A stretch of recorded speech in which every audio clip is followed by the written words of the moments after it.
Olá, ouvintes da Rádio Universitária, está começando mais um bate-papo esportivo, apresentado por mim, Leandro Trindade, sempre na companhia do amigo Paulo Henrique Chaves, presidente da Atlética Unifei, e também do colega Alcimar Pontes, nosso colaborador aqui da Rádio Universitária.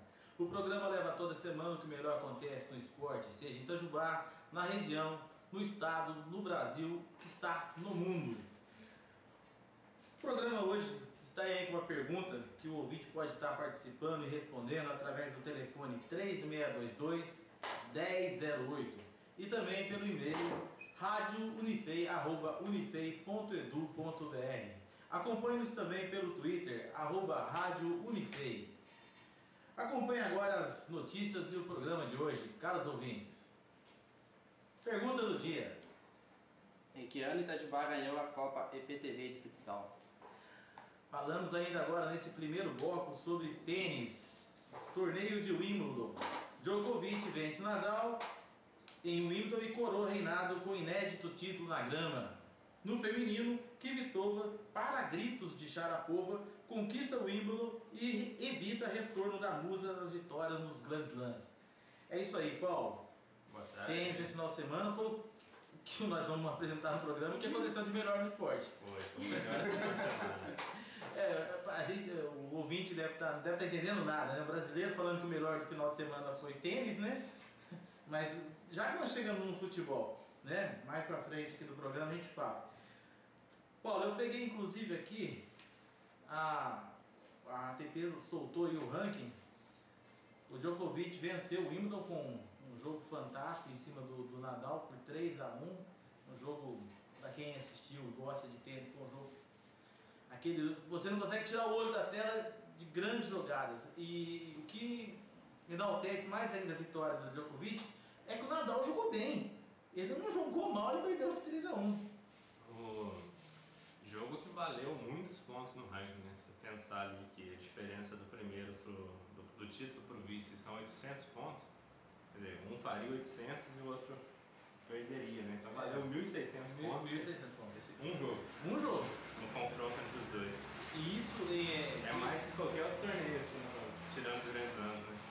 E levando em consideração o que o Djokovic tem feito esse ano, me leva a crer, eu que acompanho, você que gosta, o Alcimar semana passada disse pra mim que não gosta muito de tênis.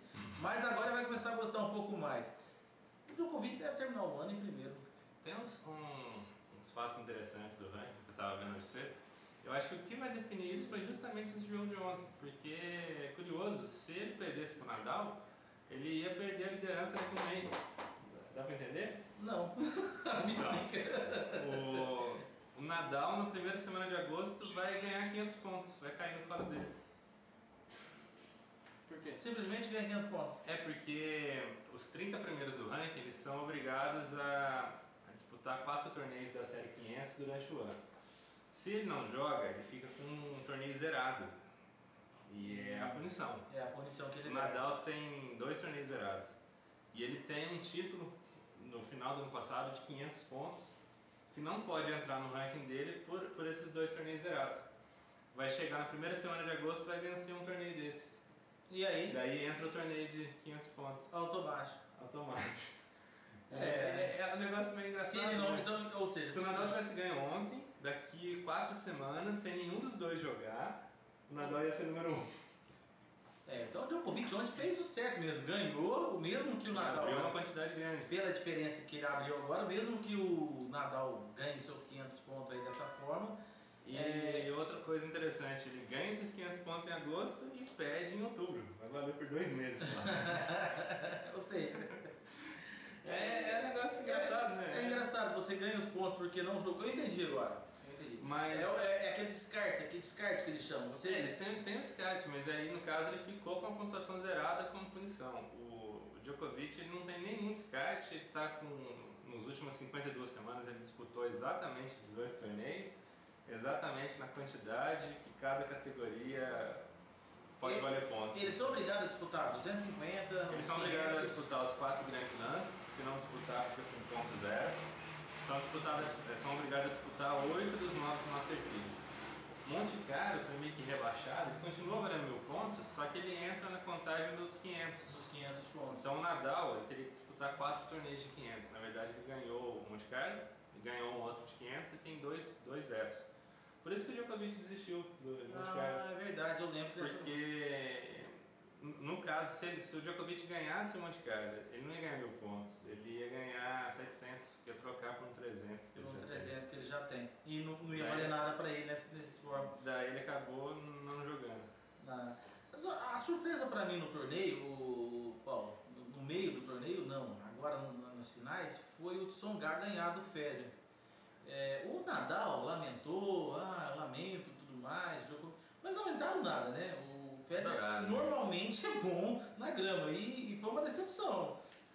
O que aconteceu com o Federer agora é que a situação para ele ficou muito complicada no ranking. Eu acho que até o final do ano ele não sai desse terceiro lugar não e tem que se dar por satisfeito se conseguir manter o terceiro lugar. Porque o que acontece agora? O foco agora são os 2 Masters de agosto e o US Open. Né? O US Open são os 3. Vale 4.000 pontos isso. Vai ter briga entre o primeiro e o segundo, porque o Djokovic e o Nadal eles têm exatamente a mesma campanha nos 2 Masters. E o Nadal tira esses 500 pontos. Então vai estar 1.500 de diferença. Os dois fizeram 500 ano passado. O ano passado, então o Nadal pode ganhar 1.500 e o Djokovic pode perder 500, né? Então tem 2.000 em jogo ali. Quer dizer, eu não acredito em mudança nesse ponto. Eu acho que o Djokovic passa em primeiro ainda, mas tem chance o Nadal. E o US Open daí já é o contrário, né? O Nadal ganhou do Djokovic no final. Então é aquele tal negócio, o Nadal não pode fazer ponto e o Djokovic pode fazer até 800. Até 800 pontos. E o Federer ganhou um dos Masters e foi vice do outro, então ele tem 1.600. 1.600. O Federer vai defender mais. E agora o Murray, se não me engano, tem chegado entre sempre ali na semifinal. Então o Murray deve ganhar bastante pontos se ele conseguir. Tem pelo menos no final um título, só na semi. Depois que eles mudaram esse esquema que o título vale muito, então, que antes o vice valia 70% de um título, agora vale 60%. Né? Bastante. E o Murray, eu acredito que o Murray não deve chegar em final enquanto esses 3 estiverem mandando no tênis aí. Nem mandando, né? O Roger Federer diminuiu bem o ritmo dele. Se eu tivesse que apostar, acho que essas 4 posições aí não mudam até o final do ano. Será? Eu tenho a impressão que o Serling vai acabar passando uma hora o Murray pela irregularidade que o Murray é. Mas aí que tá, a diferença de 2.500. Eles teriam que disputar vários torneios de 500 pontos, porque nos torneios grandes eles não chegam mais. Eles não chegam. Aí e ganham muito ponto. A diferença de 2.000 do primeiro para o segundo, ela é muito menor do que do quarto para o quinto, porque o primeiro e o segundo eles estão disputando os títulos, né? Os outros disputam lá embaixo, então... Impressionante que o ano passado, quando a gente começou a fazer o programa aqui, eu nunca me esqueço, o Novak Djokovic foi criticado duramente por mim aqui, porque eu vinha torcendo para ele e ele segurando o braço. Ele vinha perdendo torneios, ele não vinha chegando em final. Acho que, não sei se você se lembra, o Carlos Henrique teve um programa. Eu falei: ô Carlos, você tem a mesma impressão que eu, que o Novak Djokovic, ele, na hora do vamos ver, ele afrouxa. E nesse ano, eu acho que eu descobri que eu queimo a língua com o palpite, sabe?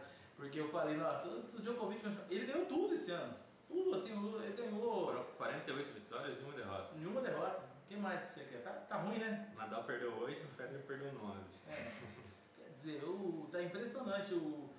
Eu acho que esse ano, pelo ritmo que ele está indo, ele termina como número 1 do mundo e com muita justiça. Eu acho que... Outro número interessante é que antes dessa série de derrotas em decisões do Nadal para o Djokovic, o Nadal tinha 43 títulos em 50 finais, algo assim, era um aproveitamento absurdo em finais. E o Djokovic simplesmente ganhou dele 5 vezes. Só o cara em 50 vezes perdeu 10. Agora ele conseguiu ganhar 5. 5 em 5. É muito e a impressão que eu fiquei no jogo de ontem, não sei se você acompanhou, se o Alcimar chegou a dar uma olhadinha, é que o Nadal ele fica na esperança do Djokovic errar. E ele não está errando. Outra coisa que eu achei interessante é o tenista. Eu penso por mim, e quem sabe joga tênis, o Carlos Henrique já comentou isso aqui, você começa jogando, quando você percebe que não adianta ficar trocando bola ou fazer o seu jogo contra o adversário, você começa a inventar. E foi o que eu vi no Nadal ontem, as invenções de jogada dele estavam assim, variadas. Ele tentava deixar, ele tentava...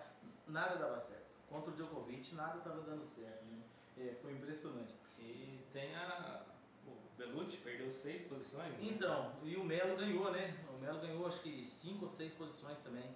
Que o Melo era não, ganhou mais, ele era 100 e pouco, né? Ele chegou em que fase? Chegou na terceira? Na segunda ou terceira, um negócio assim.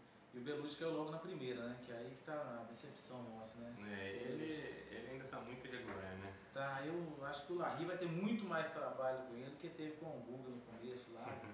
Quem sabe se ele comer um pouquinho de grama. Ele tentou, assim, ele comeu muito pouco, ele jogava umas 3 rodadas pra comer mais grama. O Belucci ainda continua com aquela. Eu tenho opinião minha, né, de quem brinca de tênis aí, não joga tênis, é que ele ainda tá vivendo o amadorismo, ele não profissionalizou ainda, sabe? Parece que ele entra ali porque os erros dele são erros de quem tá no amador, sabe? Tá jogando um torneio qualquer, não é? Você vê, o Nadal erra, lógico que erra, o Djokovic erra, lógico que erra, mas os jogadores desses 10 que a gente vê no ranking aqui, eles erram assim. O Tsonga errou, o Murray erra, o Roddick erra, mas são erros assim que você vê que é erro de profissional. Já o erro do Belucci é erro assim, sabe? Parece que o cara vai sacar a bola, ele não para, não pensa, não vê que o jogo tá valendo, saca meio que entrega o jogo, parece, tem hora, né? Então, muito irregular mesmo, como disse o Paulo aqui, não tá dando pra torcer pra ele não.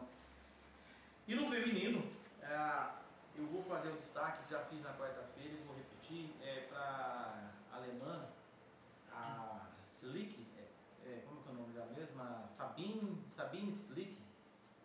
Ela não chegou na final não, ela perdeu para a Sharapova na semifinal. A alemãzinha era 128 do ranking, chegou na semifinal de Wimbledon. E ela foi convidada, e pô, ela arrasou, cara, o Wimbledon. Se eu não me engano, no site do UOL lá tem tênis, você vai lá em torneio, né, vê o Wimbledon lá, ela tá lá. É Sabine Silic, um negócio assim. Sabine, eu acho mesmo.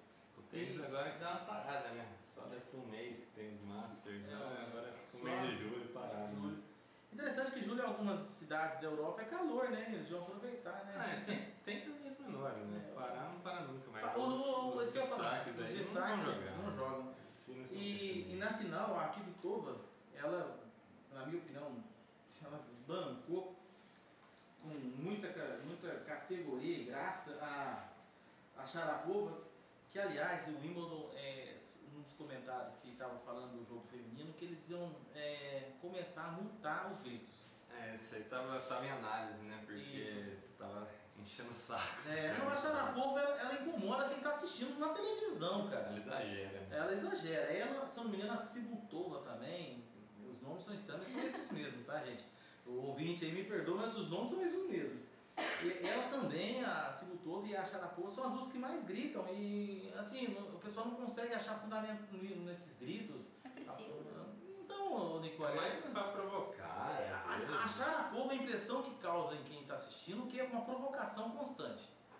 Ela grita demais, né? E aí a matéria que eu peguei aqui, eu achei maravilhosa, que Kvitova, para gritos de Sharapova, conquista o Wimbledon e evita retorno da musa às vitórias dos Grand Slams.